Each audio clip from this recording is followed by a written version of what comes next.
it's so funny. Like if you're a single guy or a single girl, you take this to any restaurant, any bar, you just put that there, and you count 5 minutes.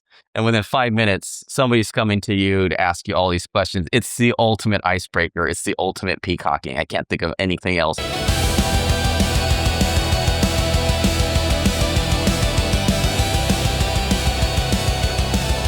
the 80s, including Eddie Murphy Gumby. So. Oh, yeah. So he made me a small version. So that's amazing. So did you let him know? You said, I want this. Give me some Pink Panther. Yeah, right? With the artist, but it was after a lot of whiskey. Definitely a lot of whiskey. It was a whiskey night. Yeah. I love that so much. Oh, yeah. Bob Ross. Oh, yeah. Oh, yeah, they're all on there. I got to get so Eric, you got the logo behind you now. I got to get something back here. I want like a neon light or a painting. That's what I need in my life.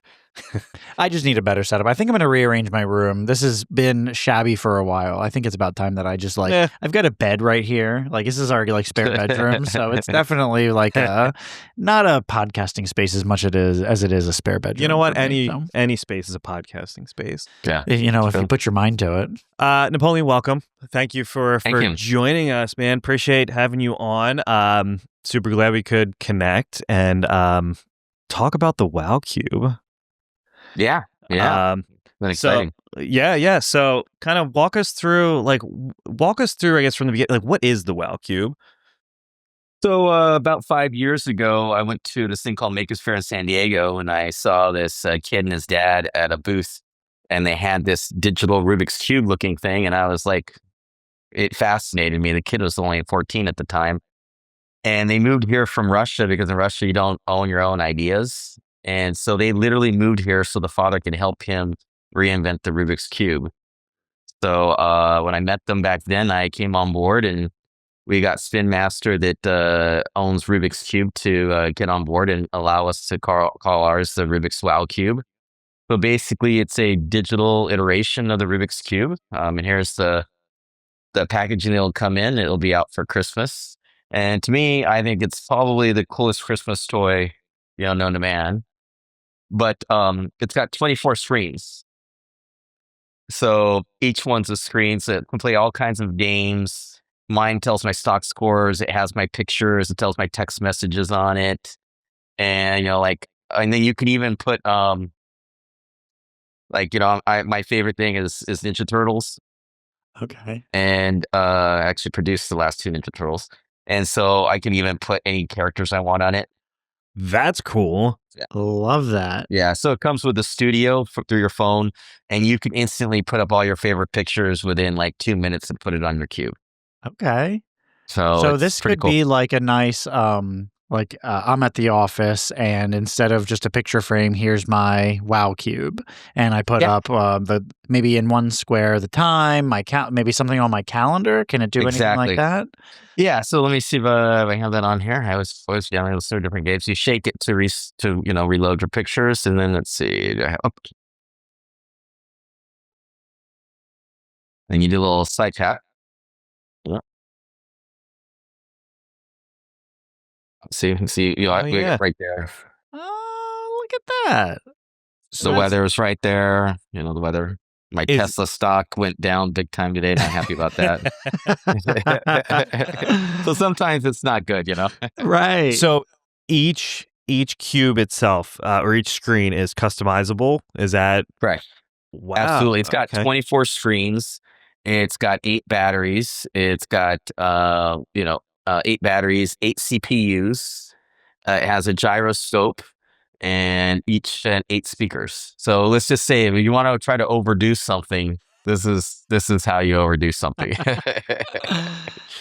Wow. So how does that work for a battery life? What does that look like for it? So battery life right now, if you have it completely on, in still mode, it lasts a lot longer. But if you're playing with everything, you have about 5 to 6 hours of play mode.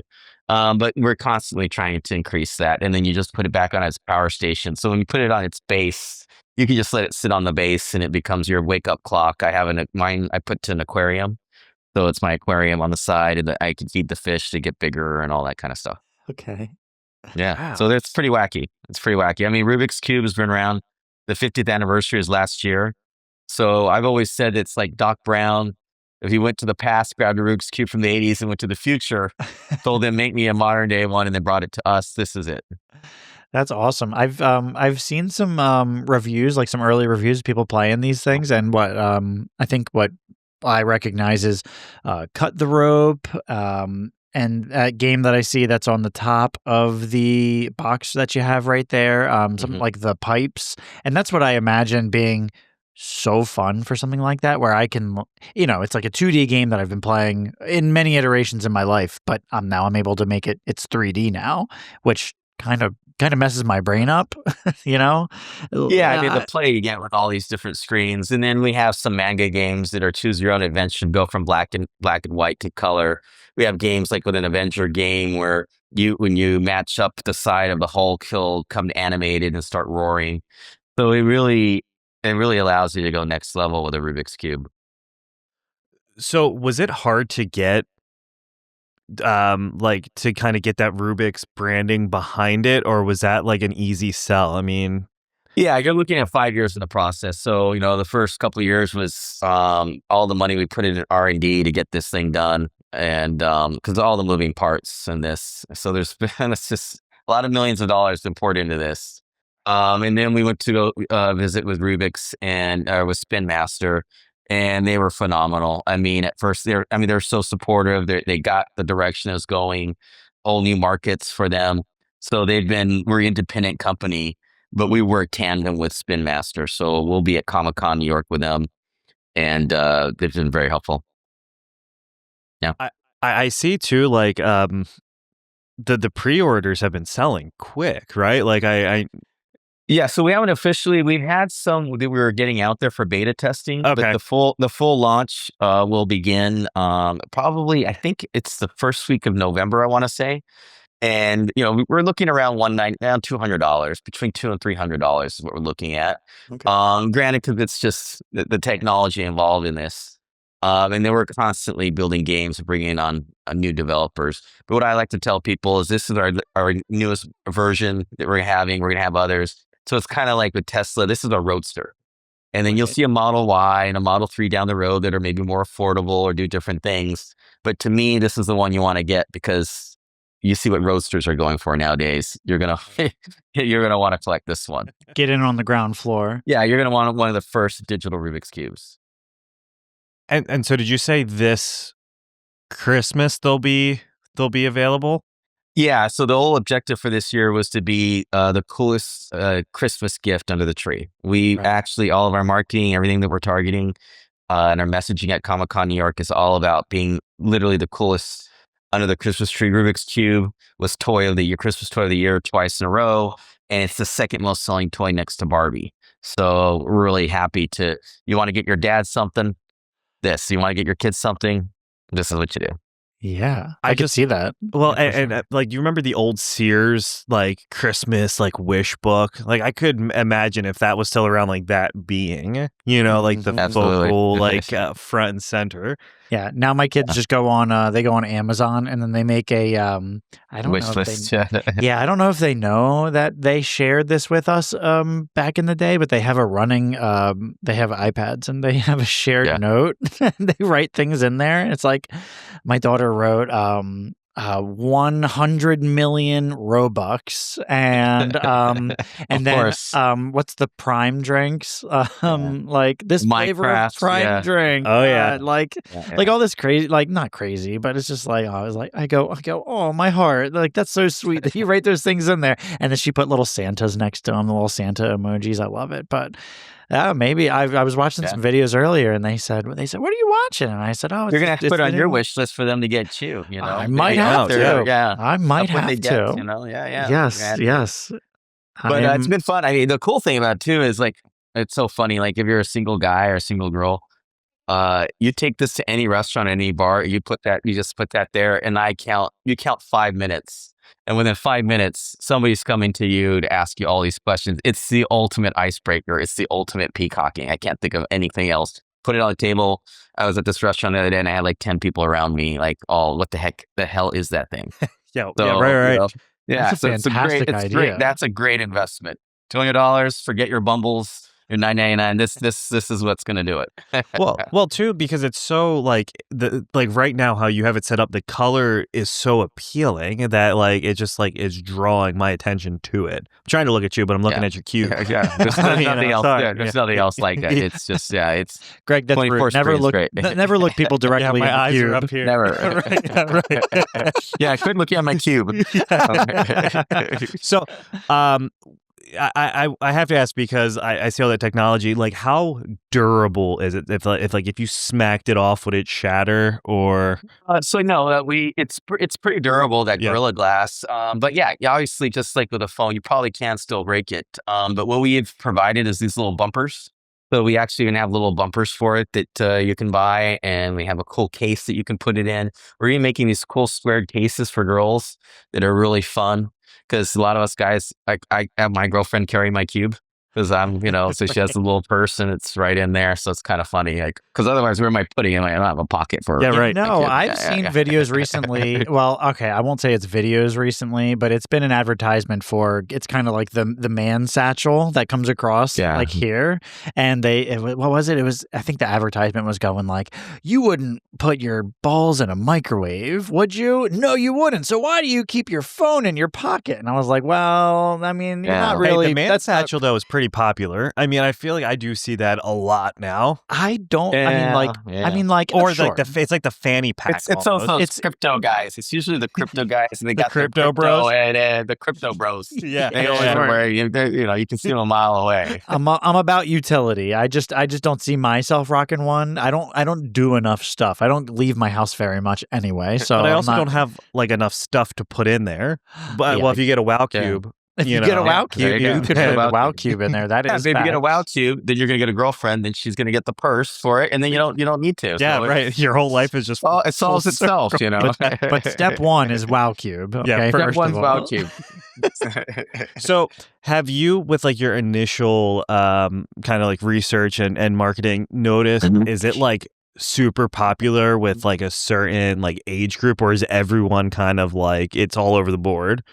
Yeah, I mean, we're seeing everyone, but a lot of, for sure, a lot of gamers we're seeing go to it, right off the bat. It makes sense.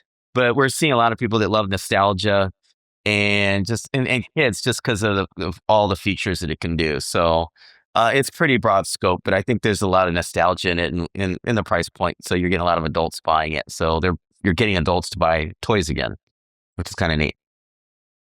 Yeah, like we were at Target earlier today, and I noticed that they're really kind of pushing the nostalgic kind of like the old looking toys. Like I feel like everyone's trying to kind of get back, because nostalgia is awesome. It is, and it makes everyone kind of feel warm and happy inside. Greg, that's like what probably 2/3 of our podcast is anymore, is nostalgia. Right. It's nostalgia. My life is nostalgia. Yeah, right. Yeah, at this point. Like behind me, produced the new Captain Kangaroo. I did Teenage Mutant Ninja Turtles. So these are all the things that I want to bring back. So Rubik's Cube was at the top of the list. So when I saw this little 14-year-old kid, I'm like, I get to bring back Rubik's Cube. Yeah, so like, how did you? I know that you met him at but like, how did you kind of get involved like fully with it? Yeah. So him and his partner and the son, I gave him my number. I was just blown away and the kid is just, I think he's going to MIT or some engineering school now.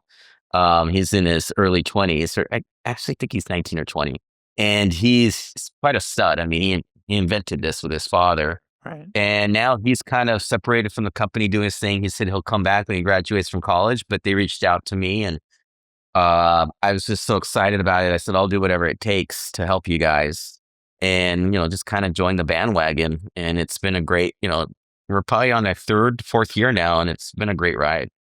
Really great. I mean, these guys are just geniuses, to be honest with you. Yeah. It's hard dealing with them because they're all very smart people. Yeah. I can't imagine like doing something like that and then saying like, I mean, that's fantastic. I love it. School, very important. Put that on top. That's more important than anything else. But then just like, I think it's pulling girls is what it is. Well, sure. He's a good looking, smart nerd that likes girls. So he's probably doing that. He'll do fine. But imagine doing something like this and saying like, people are going to like, oh, I hope he sees one in the wild, right? While he's out there chasing some tail or something, and then say, yeah, that's mine. I kind of did that. No, like, no way. Like, what? I can't imagine that. Just kind of like being in the background of that, like watching it happen live. Yeah, I know the founder went and met with with Eloy Rubik's himself in London, and that was a cool experience because for Mr. Rubik's to see what his iteration of what he invented back in the day, that's a cool thing to see. Wait, hold on, Napoleon. Let's backpedal. Yeah. There's a legit Mr. Rubik. That's Mr. That's news to me as well. I would never have. Yeah, Eloy Rubik's. Yeah, he exists. He's in his late 70s. Wow. Extremely wealthy because he sold this thing a long time ago for a lot of money. That's an industry. He's still around. He's a professor of science, and he still gives speeches. And he is the inventor of the second most selling toy of all time. Well, that is you just blowing my mind right now. Yeah, sure. Yeah. If I went out to the bar and I said, Mr. Rubik's, like, I think people would look at me like, funny. I can't. I believe you. I do believe you. I'm not calling you a liar. Great. I just can't believe it. He's a cool dude. Really cool dude. That's awesome. Yeah. Wow. Mm-hmm. Wow. Okay. And I mean, that has to be cool for him though too, to see like I had this awesome thing, right? And everyone knows what a Rubik's Cube. Like, we've all done it. I can't solve one, but I know people can, and they can solve. Some people can juggle and solve whatever. But like, then to see how we're in 2025, how technology has advanced to be able to do that now with an idea that you had, like, that has to be a cool feeling. Like, I feel like you're either going to really like that, or if you're just like a dick, you're going to be like, man, nope. Like, I don't like that. He loved it. He loved it. I mean, there's been a couple of different iterations, but nothing that's finally gone digital. And the ones that we're having next are going to be insane. They're going to be touch, and they're going to be doing all sorts of crazy holographic stuff in them. So so this year we want to be the coolest toy under the Christmas tree. Next year we want to be Christmas Toy of the Year, and then the year after that, with the next version, will be Toy of the Year. So we have some real good plans for the next 2-3 years. Wow. Okay. Yeah, we're excited. I want one. You sold me. Sold. Yeah, that's it. Craig, Daddy's I'll send you a podcast. discount for $2 off. Please. I'll get you better than that. Yeah, we're gonna have to fuck around with one. I like that. That's cool, man. So I was kind of like looking up. Obviously, like, you don't know us, we don't know you, and so I was like looking up your background. You've had a really interesting kind of career. They get and so I mean, you mentioned TMNT, so like is doing something like this, like, does it feel right, or is it like how has that all kind of tied together for you? Yeah, I mean, everything I do is it's like we were talking about the nostalgia. I try to reboot things that I loved from my childhood. And I think that they need to exist, in another iteration for them to continue. So I just a couple of years ago, we announced Atari Hotel. So they were going to do it for gamers and Comic-Coners and nerds and give the tech we need in it. So that would be cool. So that's revitalizing Atari. So when I saw the Rubik's Cube, it goes in the same vein as when I helped reboot Ninja Turtles. The goal is to get something that I loved as a child, and it's like getting that time machine and deck it out with technology and bring it back, So it's always like that.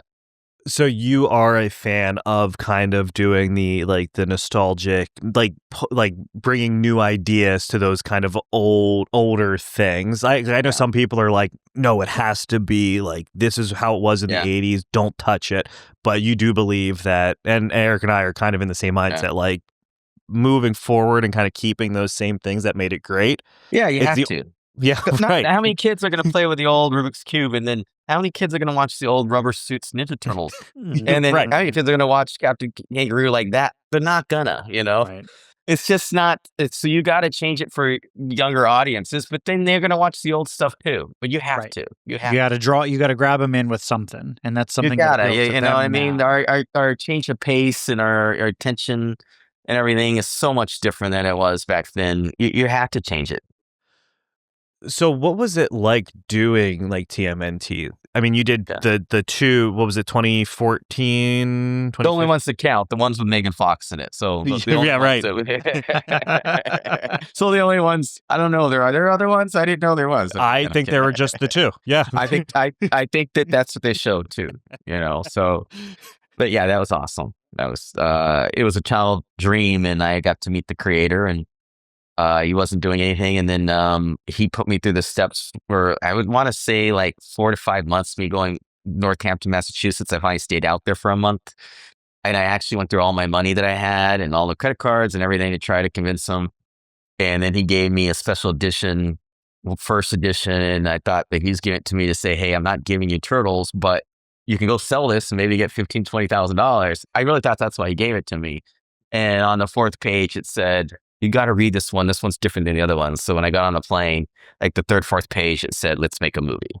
Yeah. And that's how he told me that I got the rights. And then I get to my house and there's a foreclosure notice on my house. So I was like, I spent every money to go get it. So I was like, okay.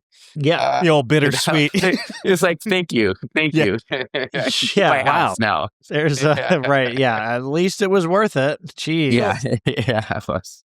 Can I ask, because I'm always kind of like, not like, movies confuse me in terms of like the producers and the directors, and like, so like I know what the director does, but like the producer's role, and then I always see like multiple like how does that kind they of threw like, a bunch of producers. I don't even know who they are. I think it's just their way to pay all these folks, like the mafia. And right. I didn't see any of these people on the set. I don't know who these people are. You do this, I'll put you as an as an assistant producer. Yeah, it's one of those things. But yeah, my role was that I convinced the creator.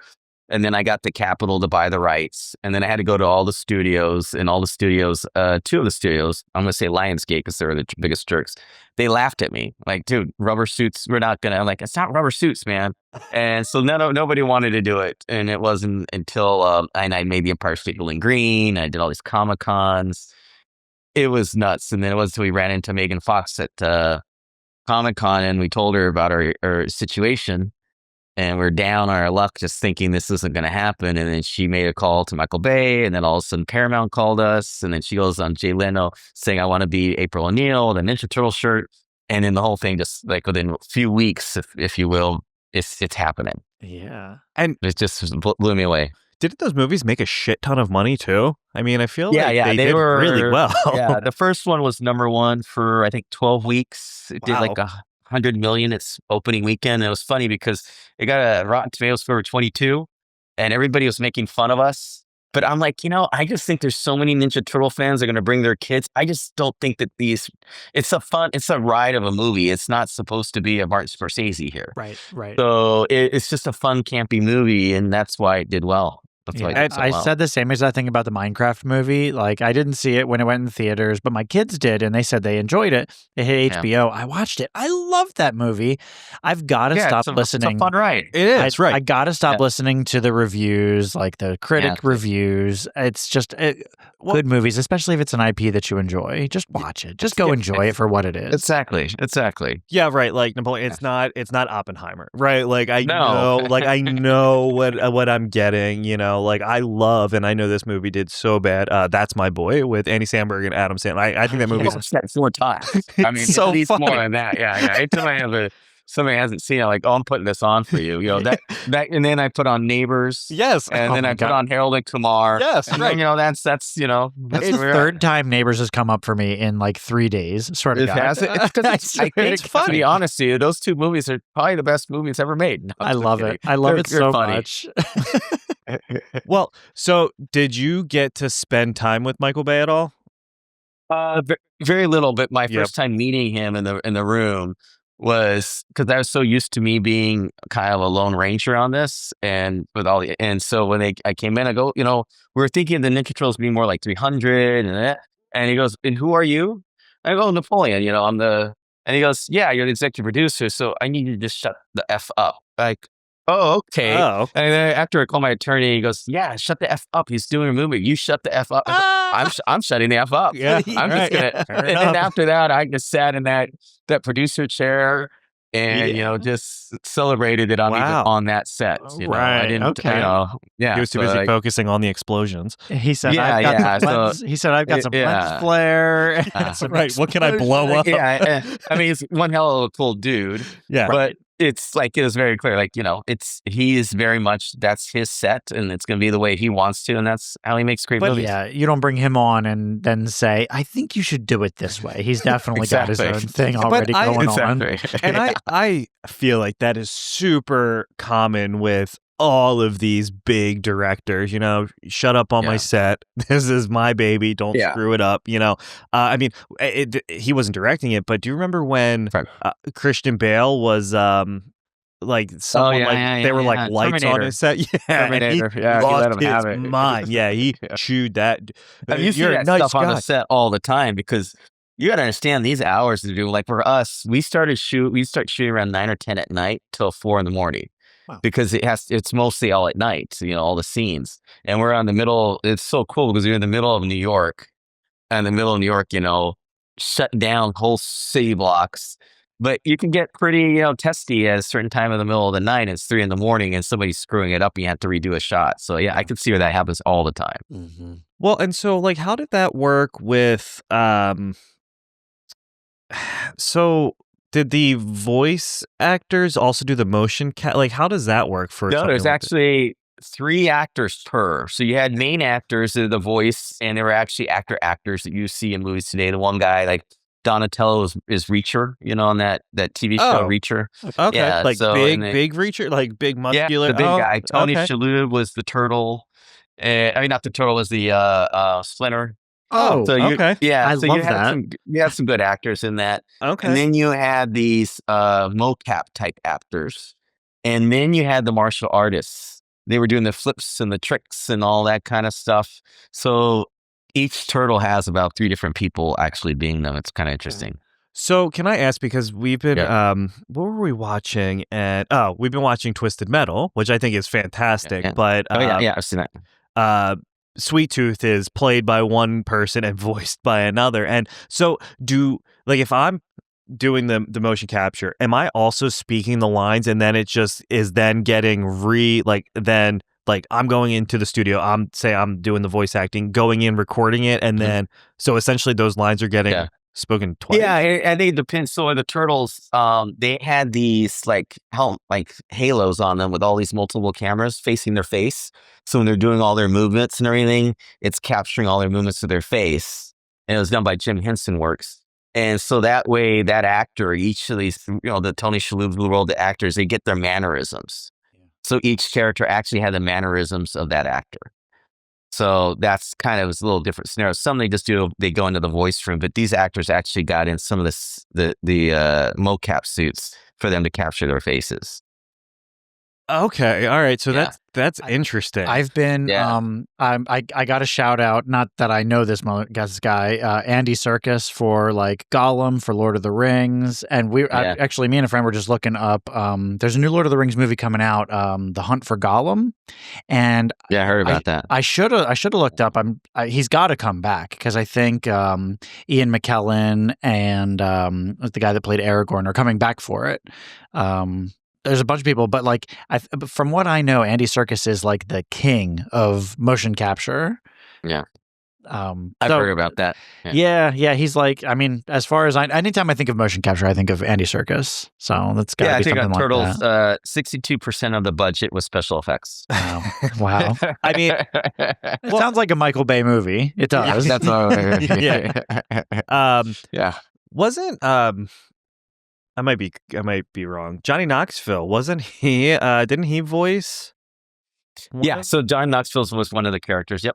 Okay. I forgot which one he was, but he was definitely in there. I mean, it's at the premiere, I got my arm around him, so that's kind nice. of cool. So I know he was in it. Yeah. Like, touch excellence. Yeah, right. I didn't really see him too much. I think I saw him once on the set for one little part. The actors, I didn't even see them until the premiere. I'm like, oh, they were in this movie. I forgot. It's crazy what they could do for people. It's like, hey, I want you to be in this movie. Your commitment, you could be one day, right? And they could do so much in a day if you put your mind to it. Especially if it's all motion capture stuff. I'm sure. Yeah, I imagine with the AI, they're not going to even have to be in it at all. They can just lend their likeness. I mean, that's coming. Well, I'm sure it is. Yeah, it's kind of. that's coming. I don't want to say it's scary. It is kind. I'm sure it's scary. It is scary because new is scary. So yeah. Well, I saw. I think it was Tom Holland. They're like, well, he's done doing his parts because he's only doing. I don't know if it's in the new Avengers or the new Spider-Man. Only the stuff with his. Like with the mask off, the rest is just going to be his stunt double, I guess. Yeah, that makes sense. You don't need him there. Yeah, right. And why? The money that you're paying, you're good. Just I don't want to pay Tom Holland Yeah. money. I want to play Mike Johnson money, who does his stunts. Mike Johnson is cheap. Yeah, right. And if you hurt something or break a leg, that's going to cost us millions of dollars. But we can get another Mike Johnson. Yeah, right. We're good. Yeah, exactly. That's why that Fall Guy is a funny movie. Have you ever seen that? Oh my god, that movie is so good. Yeah, totally Eric, gets to that. You would appreciate that. I definitely have Ryan Gosling and yeah. Ryan Gosling. Wait, so where do you guys live? Where are you guys based out of? We're in Delaware. Delaware. On Delaware. Okay, nice. So what part of I'm in Delaware? I'm in Hockessin, all the way up at the tippy top of Delaware. And I'm more southern in Middletown. Okay. I used to live in Philadelphia, so Okay.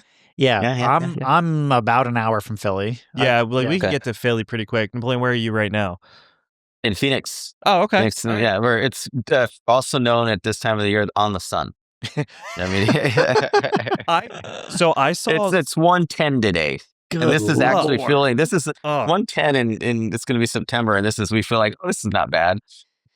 You know, I often compare not the heat. I mean, the heat isn't comparable, but like when it gets hot here, it's really hot and it's so stinking humid and nasty and disgusting. And it's like when you walk outside, it's just oppressive. And I don't want to downplay 110 because that's crazy. I don't even know if it broke 100 here, but is the 110 without humidity? Because it's not. It very is better. humid, It's better. right? Last month, it got up to 122. And then that's kind of like, okay, guys. Doesn't matter how much humidity is there. Yeah, you're just staying, and it's just not even funny at that point. I think that's where the videos happen, where people like take a frying pan and they just stick it outside for a little while, and you just crack an egg, and you can just like, hey, look, no stove. Well, I cooked an egg. Yeah. I'll see people that like they'll order packages and they'll post a picture, and like if they got like a label on something, it just completely like melts off. You know, yeah, or like that sucks. Yeah, you definitely don't leave things in your car. It will melt. I remember before. I mean, this is dating myself, but back in the cassettes and CD times, if you left that in your car, that stuff's melted. Really? You get back to, yeah, it's gone. Oh no! I lost so much great music. Yeah, lots of good Depeche Mode that way. all the good stuff. All the good stuff. Well, I mean, so at least, you know, in Delaware, it's not that bad at all. No. Very similar to Philly. You know what it's like. Yeah. I left because of the winter. So my shovel went through my car window trying to shovel it out. And I was like, that's it. I'm moving. I'm gone. Phoenix. So did you live in the city? Yeah, I lived in this area called Manayunk. It was just right on the Schuylkill. That's big hills and Yep. Okay. I think we did Halloween there one year. I'd done some bar hopping there at some point in time in my life. Oh, okay. That I thought as a kid, like, why would you drive from Delaware? No, I didn't go like trick or treating. I went drink or treating. Trick or treating, yeah, for sure. Well, Philly, I'll tell you, like, so obviously, if there's a concert, typically where we're either going to Baltimore or we're going to Philly, and but now, I mean, getting in, especially with all the Eagles games that have been happening, they're like, give yourself an extra 3 hours to get into, you know, the link to. That's crazy. Yeah. And like people get there so early. You know how I tell you, we went to the first preseason game for the Eagles when they played. I guess it was probably about a month ago, and I felt like a dickhead, but I didn't feel like waiting in the traffic. Just because I just didn't feel like waiting in the traffic, I drove all the way up. What's the avenue that you get off to go to the stadium? It's been so long, I can't remember. Whatever that one is, I don't remember. I was just on it a month ago, and I don't remember what it was. I drove all the way up. I just jumped in at the last minute, and I thought, because there right after I jumped in, there was a cop sitting there, and I think that he was getting people that were doing that, and so they take it seriously, and I hate the traffic. Yeah, Philly cops are real serious. I learned that the hard way. Philly cops are You don't mess with a Philly cop. But No. Greg and I just went up to New York a little over a month ago, and we took the train. We took the Amtrak in, and I want to do that more for things like to get out of Delaware into Philly should be easy. Like our train went into Philly, but it didn't go to like the stadium. But I want to know how to do that, Greg. Yeah, Because like that's a smart way to do it. yeah, I just don't want to drive. If I could, not that I want to pay the money for the drinks at the stadium or a concert or anything like that, but like I would if I could, like not have to worry about driving and then the traffic. Well, here we have Waymos. You guys don't have Waymos yet, do you? Are those the self-driving cars? Yeah. Yeah. I just got a ding on my thing. It said that a notice that I had done 55 Waymos. Really? I'm like, how did I do that? So you say, hey, I want to ride from here to here, and then Just on the app, and it just comes and grabs you. Click your music on it. Lets you choose your own music through the app, and it's actually pretty cool. The introvert in me loves that. Where do you sit? Like in the front, in the back? In the back, the back. Yeah. So you could like legit just like take a nap. You can. It's great. I mean, I use it all the time. Yeah, I get work back there. I've had it just cruise me around once, just back and forth, just to check out some stuff, and it's very cool. Okay, it's actually a better driver. It's a better driver than It's so crazy. I'm not doing a Waymo commercial, but it's literally a better driver than an Uber driver is. Okay, those Uber drivers, they tell you their life story. And I'm like, every single time. No, you don't thanks. get to like, Sharon's going to tell you all about how she's newly divorced and and it's like, I mean, that's cool, whatever. But like, I don't like you just because you're with people, for those of you listening, does not mean you have to small talk. It's okay. Like you can just sit in silence. I've seen like YouTube videos of like a ramen restaurant, and it's probably in Japan, and you go in and you don't talk to anybody. You just go, you sit yourself down and you fill out the little sheet and you mark, check. I want this, and you just slide it through the little curtain in front of you, and they don't bring you your food, and you don't have a waiter. It's just like, boom, here's your stuff. No, it's actually, so I went to Japan last year, and I went to this ramen soup place. And it looks like almost like like where you used to get the cigarettes out of the vending machine. Yeah. So you press the little things you want on it. Okay. And then out comes these little sticker thingies, like these little pieces of paper. This is and exactly what I've seen. The different ingredients. And then you give that to the person, these cooks behind and then they bring your ramen there. It's so crazy. I've been talking to my kids. Yeah. My kids are very uncultured, and I want them to be cultured, but I've never been out of the country for real. I went to the Bahamas with my wife. Japan.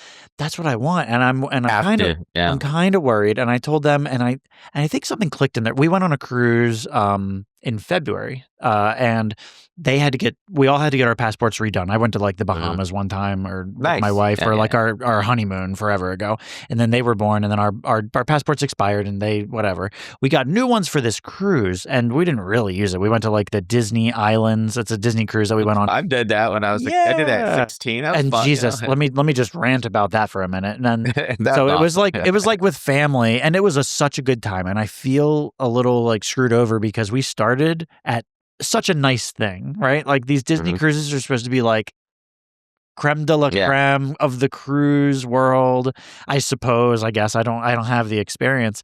And now and it was with like my mother-in-law and her sister, and then her kids. So like my wife's cousin and his family.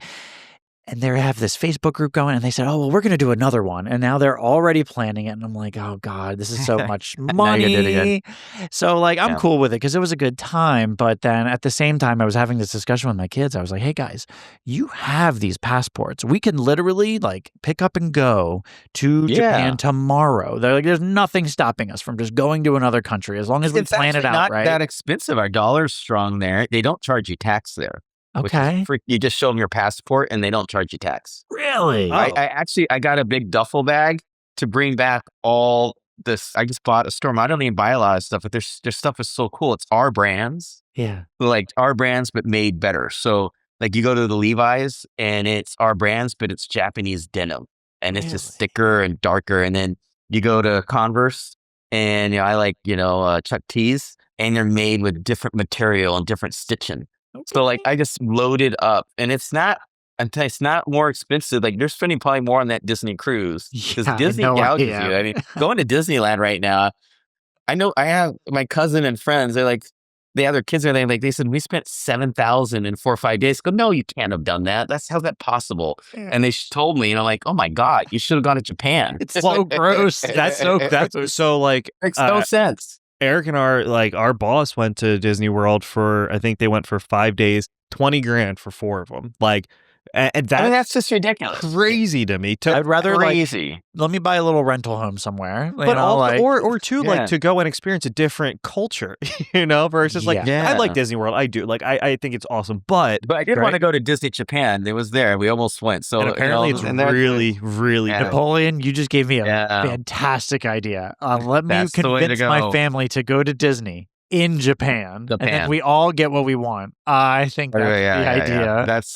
what you're gonna want to do. This is legitimately clicking in my head right now. I love this so much. If you look at the technology that they have over in the Disney and the different parts of the world, it blows what we have here in the States out of the water. I mean, it's night and day. Yeah.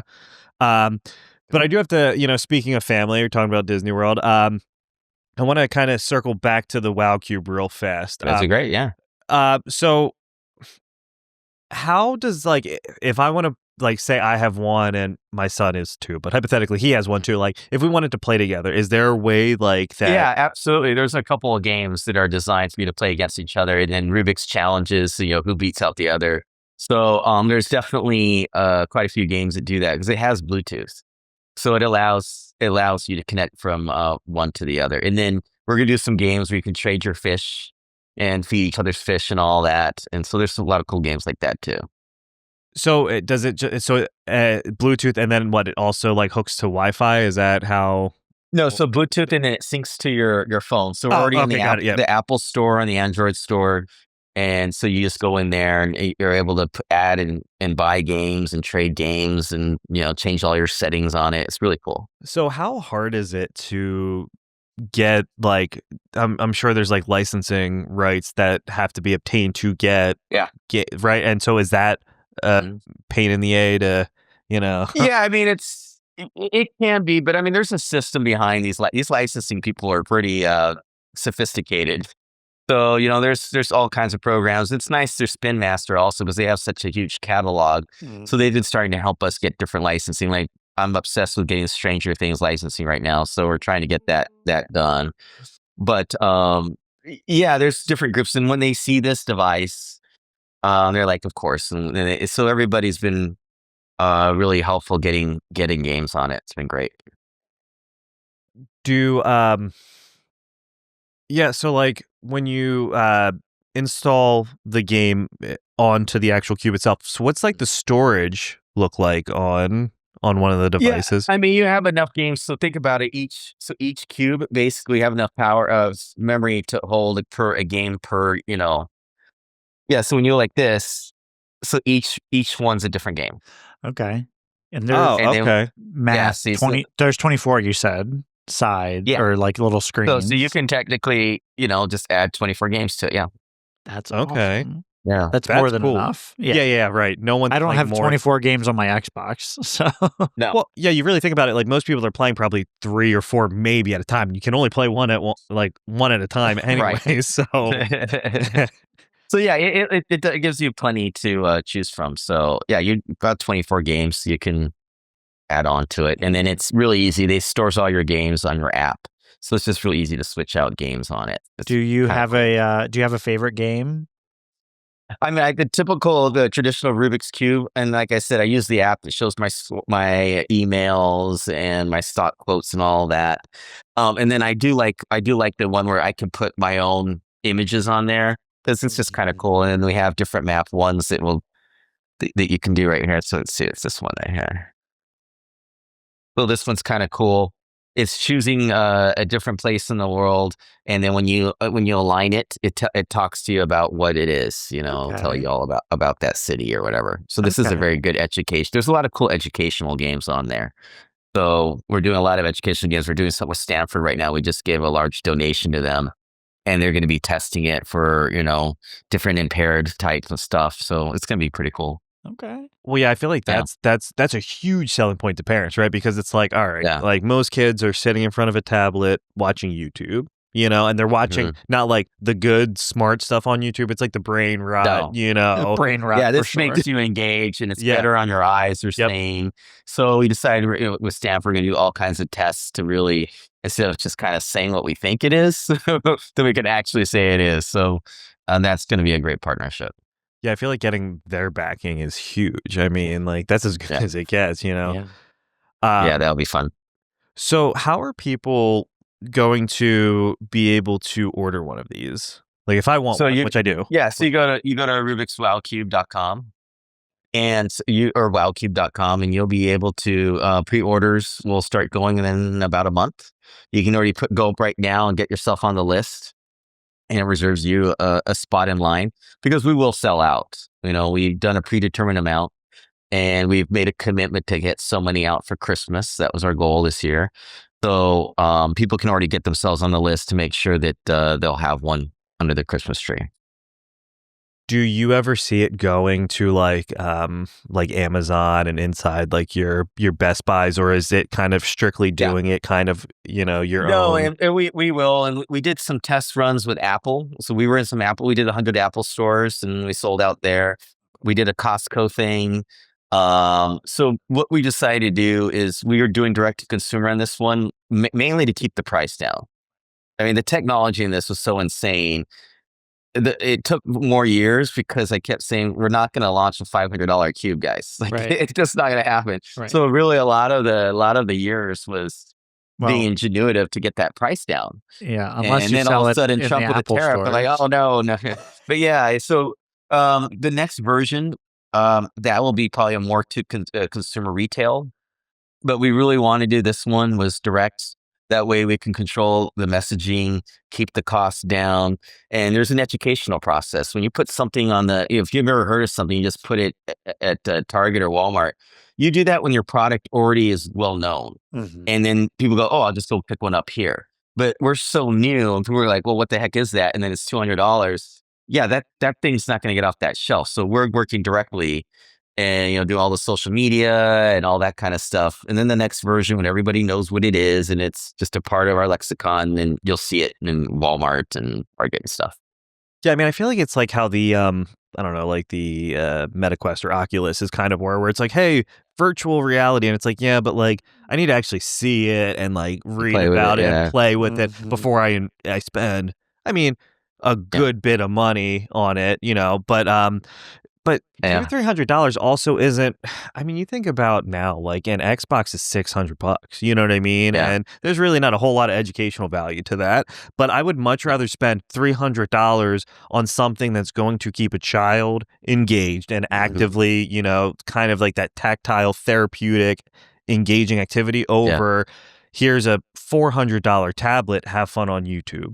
Yeah, I mean, I have all kinds of math games on here, but and you're using your hands, so the dexterity of your hands to do things and all that. So we've definitely seen a lot of great use cases for it. As the original Rubik's Cube was designed to teach math, that's what you originally designed, and then it just turned into a fun toy. Yeah. So it was interesting.